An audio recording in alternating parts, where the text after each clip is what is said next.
بارگاہ کے ساتھ جڑے رہتے ہیں، لیکن ایک بات یہ نشین رہے کہ جب تک دنیا کی زندگی میں ہوتے ہیں نا، وہ ہر وقت ڈر لگا رہتا ہے کہ کہیں یہ قربت ٹوٹ نہ جائے، تعلق ٹوٹنے نہ پائے، موت تک یہ خوف جاری رہتا ہے۔ اس لیے ہر وقت اللہ کی بارگاہ سے ڈرتے رہتے ہیں۔ اللہ کے تقوی کا کیا معنی ہے؟ متقین کا معنی کیا ہے؟ اللہ سے ڈرنے والا۔ یہ اولیاء صالحین متقین کس چیز سے ڈرتے رہتے ہیں کہ کہیں لائن ٹوٹ نہ جائے، اور اگر آخری سانس تک لائن جڑی رہتی ہے تو پھر اللہ کبھی ٹوٹنے نہیں دیتا۔ بس اب بندہ اپنے دائرے سے نکل گیا، اب فَاذْكُرُونِي أَذْكُرْكُمْ کا سلسلہ جاری رہتا ہے کہ تم مجھے یاد کرو، میں تمہیں یاد کروں گا۔ جب تک تمہاری سانسیں چل رہی تھی تم مجھے یاد کرتے رہے، تیری سانسیں ختم ہو گئی، اب میں تمہیں یاد کرنے کا ایسا دنیا کو طریقہ سکھاؤں گا کہ ساری دنیا یاد آتا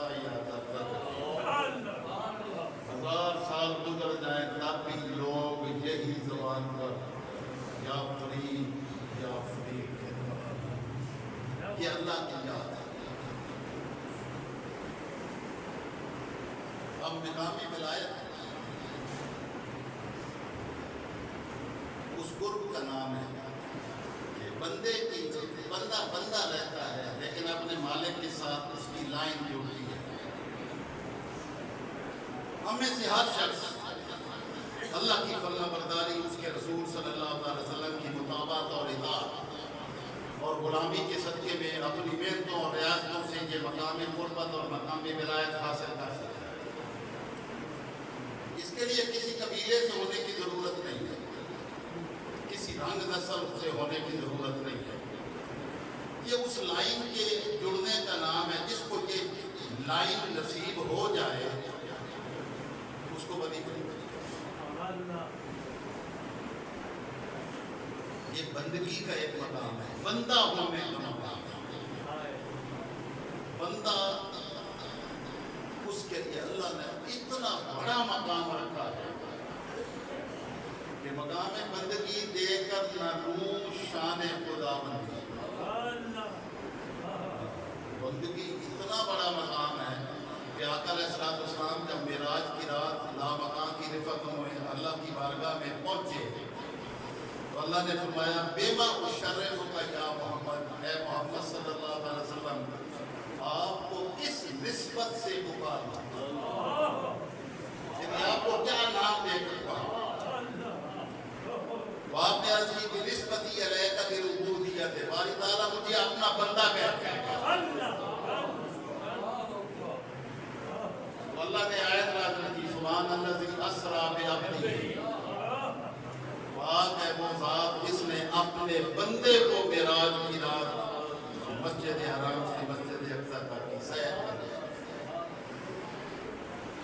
بندہ بندگی میں ہی خوش رہتا ہے اور بندہ بندگی سے ہی بندہ بنتا ہے، اور یہ بندگی بہت بڑا مقام ہے۔ ملائکہ بھی سجدہ ریز ہوتے ہیں۔ ملائکہ نور ہے، نوری مخلوق ہے، کبھی گناہ نہیں کیا، کبھی نافرمانی نہیں کی، لیکن جب بندہ مقام ابدیت پر فائز ہوتا ہے تو مالک اس نوری مخلوق کو اور فرشتوں کو حکم دیتا ہے کہ میرے اس بندہ کے سامنے سجدہ ریز ہو جائے۔ فسجد الملائکۃ، ملائکہ نے سجدہ کیا سیدنا آدم علیہ السلام۔ آپ انسان ہیں، بندے ہیں، لیکن مقام بندگی ملا ہے تو نور کی مخلوق ملائکہ بھی سجدہ ریز کروا ہے۔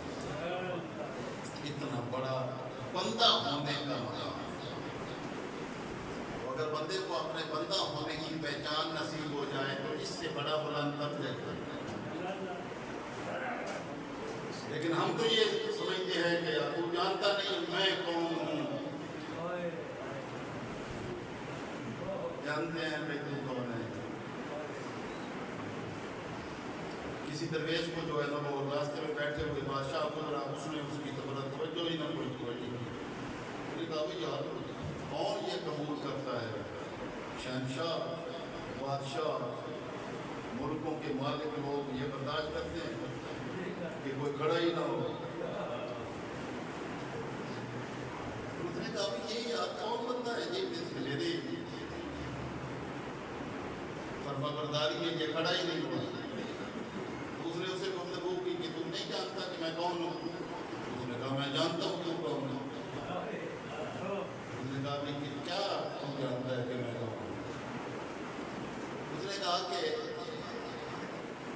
میں جانتا ہوں کہ تیرا آغاز ایک نجس قطرے سے.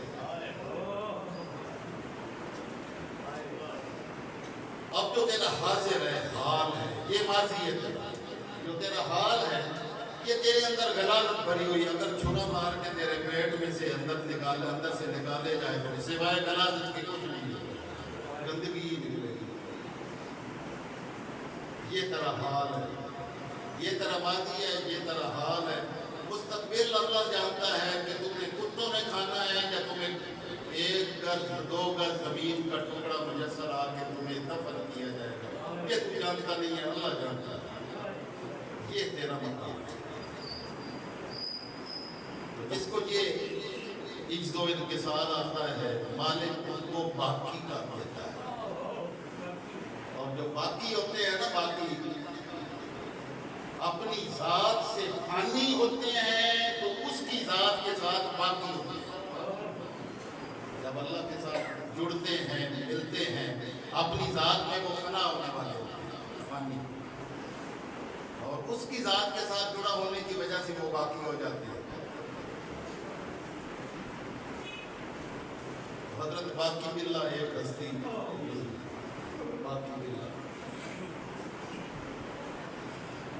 یہ صحبت اور تعلق اور ساتھ جڑے رہنے کی وجہ سے تاثیرات ہوتی ہیں. صحبت میں رہنے کی وجہ سے انسان میں وہ جس کی صحبت میں رہتا ہے نا اس کی تاثیرات اس کے اندر پیدا ہو جاتی ہیں، یہاں تک کہ اس کی شکل بھی تبدیل ہو جاتی ہے. آپ مولڑا شریف چلے جائیں تو ان کی صحبت میں رہنے والوں کی شکل آپ کو پیر میر علیہ شاہ صاحب کی شکل کی مشابہت میں نظر آئے.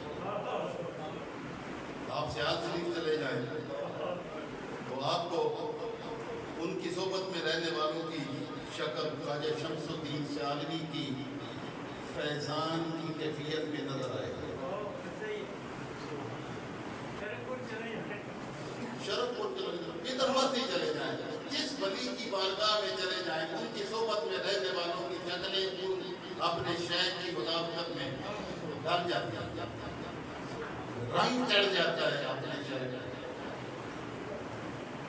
تو اپنی ذات میں وہ فانی ہوتے ہیں، جس کی صحبت میں رہتے ہیں اس کی صحبت سے باقی ہو جاتے ہیں. جب اللہ فرماتا ہے کہ اللہ صابرین، اللہ صبر کرنے والوں کے ساتھ ہے، تو اللہ کی صحبت میں رہنے والوں پر اللہ کا رنگ چڑھ جاتا ہے. نعرہ تکبیر، نعرہ رسالت، نعرہ حیدری، نعرہ تحقیق، نعرہ غوثیہ. اللہ نے فرمایا صبغۃ اللہ، اللہ کا رنگ. ومن احسن من اللہ صبغہ، اس کے رنگ سے بڑا اچھا رنگ اور کون سا ہو سکتا ہے؟ جس پر اللہ کا رنگ چڑھ جائے اور وہ اللہ والا ہو جائے، جس کے دن اور راتیں اللہ کی میت میں بسر ہوتی ہیں، تو اس سے اور بڑا مقام اور کیا. باقی باللہ یعنی اللہ کی ذات کے ساتھ مقام ہے تو ان میں وہ تاثیرات جنم لیتی ہیں. اللہ اس مقام پر فائز فرماتا ہے. ان کی صحبت میں بیٹھنے والا کبھی نامراد نہیں ہوتا. ان کے نان بھائی نے رات کے وقت آئے ہوئے مہمانوں کی خدمت کی تو آپ خوش ہوئے تو فرمایا نان بھائی سے کہ جو مانگنا ہے مانگو. انہوں نے کہا جی کہ آپ مجھے اپنے جیسا بنا دیں.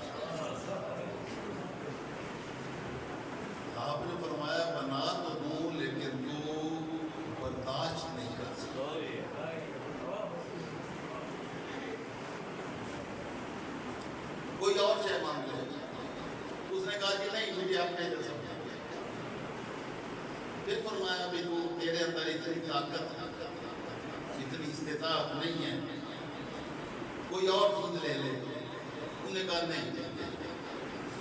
آپ اس کو اندر لے گئے کمرے میں, اس کو سینے سے لگایا تو باقی بلا بنا.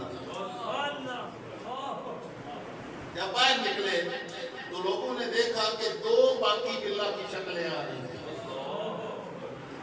شکل بھی چینج ہو گئی, لیکن جو اصل باقی بلا تھے وہ ہوش میں تھے, اور جو نان بھائی تھا باقی بلا بن تو گیا لیکن ہوش میں نہیں. کیونکہ یہ مقام اتنی قربت کا مقام, اس کو جذب کرنا ہر ایک کے بس کی بات نہیں ہے. حضور صلی اللہ علیہ وسلم شیخ عبد القادر جیلانی رضی اللہ تعالیٰ عنہ کو اللہ نے مرتبہ وہ مقام, وہ جذب والا عطا کیا کہ آپ جب مجلس میں بات فرماتے یہ آواز کو پہنچانا یہ اللہ کا کام. حضرت ابراہیم علیہ السلام نے جب بیت اللہ بنایا تو اللہ نے فرمایا اذن فی الناس, لوگوں میں اذان دیں اور لوگوں کو بلائیں کہ اللہ کا گھر تعمیر ہو گیا, آؤ اس کا طواف کریں. عرض کی یا ہماری تعالیٰ میری آواز کہاں تک جائے گی؟ اللہ نے فرمایا کہ میرے خلیل آواز دینا تیرا کام ہے, پہنچانا ہمارا کام. ابراہیم علیہ السلام نے آواز دی کہ آؤ لوگوں, اللہ کا گھر بن گیا ہے, طواف کریں. تو جو عالم ارواح میں روح میں تھی, ابھی دنیا میں آئے بھی نہیں تھے, اللہ نے ابراہیم خلیل اللہ کی آواز کو وہاں تک پہنچایا. تو عالم ارواح میں بھی جس نے کہا لبیک لبیک, تو جتنی مرتبہ لبیک کہا اللہ نے اس کے لیے اپنے گھر کی حاضری لکھ دی کہ وہ لبیک کہتے ہوئے اللہ کی بارگاہ میں اس کے گھر میں حاضر ہوگا. یہ آواز پہنچانا یہ بندے کا کام نہیں ہے, یہ مالک کا کام ہے. اور جو اس کی بارگاہ کا قرب حاصل کر لیتے ہیں, مقام ولایت پر فائز ہوتا ہے, تو وہ اللہ کی تاثیرات بندے میں سرایت کرتی ہیں, اور بندہ بولتا ہے تو یہاں تک آواز جاتی ہے, اور جب اللہ والا بولتا ہے تو وہاں تک آواز جاتی ہے جہاں تک اللہ پہنچانا چاہتا ہے. حضور موصلات شیخ عبد القادر جیلانی قدس سرہ العزیز کی مجلس باز میں 70,000 لوگوں کا مجمع ہوتا تھا, سپیکر نہیں ہوتے تھے, لیکن آواز اس طرح سامنے بیٹھے والے کو سنائی دیتی تھی, آخری بندے کو بھی اسی طرح آواز سنائی. کبھی آپ نے غور کیا کہ تاجدار کائنات صلی اللہ علیہ وسلم نے عرفات کے میدان میں جو خطبہ ارشاد فرمایا, آپ کو یہ تو معلوم ہوگا کہ اس میں کم و بیش 1,24,000 صحابہ کرام تھے. یہ آپ کو پتا ہے کہ کوئی نہیں؟ ذرا ہاتھ کھڑے کن کو پتا ہے کہ مقام عرفات میں جب آقا علیہ السلام نے خطبہ حج دیا تھا تو اس وقت سارے صحابہ کرام ارد گرد کے ہر جگہ سے آپ نے بلایا تھا, تو ساری دنیا اکٹھی تھی. تو آپ خطبہ ارشاد فرما رہے ہیں 1,24,000 بندوں کا اگر اجتماع ہو, آپ کیا سمجھتے ہیں کہ آخری بندے کو آواز آئے گی؟ نہیں آئے گی. اب تو سپیکر ہے نا, اس وقت سپیکر تو کوئی نہیں تھا, لیکن سپیکر کے ذریعے سے آواز پہنچائی جا سکتی ہے, تو اللہ کی قربت کے ذریعے سے آواز کیوں نہیں پہنچائی جا سکتی؟ جس کی لائن اس پہنچانے والے کے ساتھ جڑی ہوئی ہو تو آواز کیوں نہ پہنچے. تو آپ کی خدمت میں یہ سارے صوفیاء اولیاء صالحین کبھی اس پر سوچیں, جب وہ لاکھوں کے مجمع ہوتے تھے تو کیا ان کی آوازیں ادھر نہیں پہنچتی تھی؟ پہنچتی. یہ سپیکر تو ابھی یہ تھوڑے عرصے کی دوار ہے, اس کے بارے میں تو علماء نے کہا کہ یہ شرک ہے, اب اس کے بغیر تقریر نہیں کرتے. اگر اس وقت مان جاتے تو سمجھ آ جاتی کہ مقام ولایت کیا ہے. جس کو مقام ولایت نصیب ہوتا ہے ان کو سپیکروں کی ضرورت نہیں ہے. والذین جاہدوا فینا لنہدینہم سبلنا. جو ہماری بارگاہ میں مجاہدہ کرتے ہیں، محنت کرتے ہیں، کوشش کرتے ہیں ہماری بارگاہ میں آنے کی طرف، لنہدینہم سبلنا، ہم ان کو اپنی بارگاہ میں پہنچا کے چھوڑتے ہیں، ان کے لیے راستے کھول دیتے ہیں. لیکن اللہ نے ایک راستہ نہیں بتایا، سبل بتایا. جو ہماری طرف آنے کی محنت کرتے ہیں ہم اس کے لیے کئی راستے کھولتے ہیں. کسی کے لیے قادری راستہ کھلتا ہے، کسی کے لیے چشتی راستہ کھلتا ہے، کسی کے لیے نقشبندی راستہ کھلتا ہے. اللہ کی بارگاہ میں جب پہنچتے ہیں وہاں اس کی چوکھٹ پر، جب مالک کی چوکھٹ پر پہنچتے ہیں تو اپنی ساری پہچانیں ختم کر دیتے ہیں اور صرف ایک احرام باندھتے ہیں اور ساری شناختیں ختم کر کے صرف اللہ کی بارگاہ میں بندگی کے لیے بندہ آیا ہے. پاکستان سے آیا ہے تب بھی احرام باندھ کے آئے گا، مصر سے آیا ہے تب بھی احرام باندھ کے آئے گا، یمن سے آیا ہے تب بھی احرام باندھ کے آیا ہے. جب باہر تھے تو الگ الگ شناختیں تھیں، جب اللہ کی بارگاہ میں پہنچے تو سب ایک ہوئے. یہی اللہ کی بارگاہ کی قربت کی نشانی ہے. جو صرف اپنے آپ کو سمجھے کہ میں مسجد میں آیا ہوں، کہ میں اس دروازے سے آیا ہوں، اس دروازے سے آنے والا بھی مسجد میں آیا ہے، اس دروازے سے آنے والا بھی مسجد میں ہی آیا ہے. اگر ادھر دو دروازے اور ہو تو ادھر سے آنے والا بھی مسجد میں ہی آیا ہے. تو جب اللہ کی بارگاہ میں پہنچتے ہیں تو سب ایک ہوتے ہیں. تو اس لیے جو اللہ کی بارگاہ میں پہنچے ہوئے لوگ ہوتے ہیں وہ جھگڑے نہیں کرتے، وہ جھگڑتے نہیں ہیں کہ میں پہنچا ہوں، کیونکہ ان کو پہنچنا نصیب ہی تب ہوتا ہے جب اپنی شناختیں پیچھے چھوڑ کے، وہ جبے اتار کے، وہ پگڑیاں اتار کے، وہ کالی پگڑیاں اتار کے، وہ سبز عوامیں اتار کے، سفید عوامیں اتار کے، ٹوپیاں قلنسوہ اتار کے صرف ایک شکل میں آتے ہیں، کیونکہ اس شکل والے ہی صرف پہنچتے ہیں. جو پہنچتے ہیں وہ اور رنگ میں ہوتے ہیں. بس یہی امت کا رنگ ہے. اور جب تک یہ جھگڑتی رہے گی اللہ کی بارگاہ کی قربت نصیب نہیں ہوگی. جب یہ جھگڑے چھوڑے گی تب اللہ کی بارگاہ کی قربت نصیب ہوگی. اللہ رب العزت حضور غوث الاعظم شیخ عبد القادر جیلانی کے مرتبہ ولایت کے صدقے میں اللہ رب العزت امت کو اتفاق اور اتحاد کی توفیق نصیب فرمائے.